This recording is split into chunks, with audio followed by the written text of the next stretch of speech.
षटतिला एकादशी व्रत कथा। पौराणिक मान्यताओं के अनुसार एक बार देवर्षि नारद तीनों लोकों का भ्रमण करते हुए भगवान श्री हरि विष्णु के लोक में पहुंच गए। उन्होंने भगवान विष्णु को प्रणाम किया और उनसे षटतिला एकादशी की कथा विस्तार से बताने को कहा।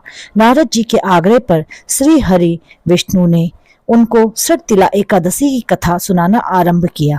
बहुत समय पहले एक ब्राह्मणी थी जो भगवान विष्णु की परम भक्त थी।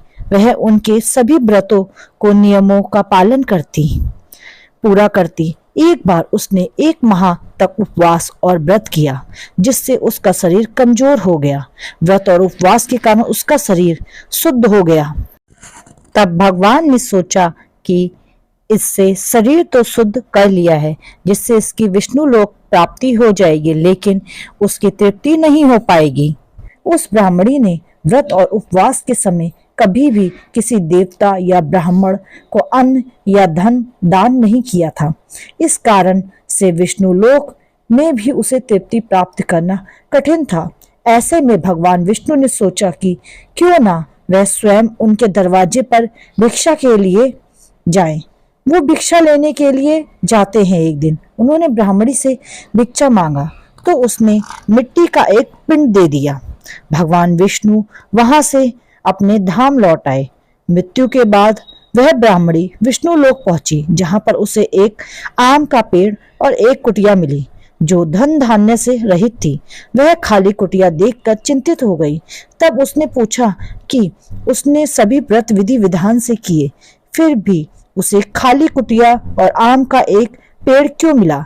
तब भगवान विष्णु ने कहा, तुमने अपने जीवन काल में कभी भी किसी को अन्न या धन दान नहीं किया, इस कारण से तुम्हें यह दंड मिला है। फिर उसने श्री हरि से क्षमा याचना कर मुक्ति का उपाय पूछा। तब उन्होंने बताया कि तुम अपनी कुटिया का द्वार बंद कर लेना। जब देव कन्याएं तुमसे मिलने के लिए आएंगी तो तुम उनसे षटतिला एकादशी व्रत की विधि पूछ लेना। जब वे षटतिला एकादशी व्रत की विधि बता दे तभी द्वार खोलना। उस ब्राह्मणी ने वैसे ही किया जैसे हरि ने कहा था। षटतिला एकादशी व्रत की विधि जानने के बाद उसने वैसे ही षटतिला एकादशी का व्रत किया। व्रत के प्रभाव से वह सुंदर हो गई तथा उसकी कुटिया धन धान्य से परिपूर्ण हो गई।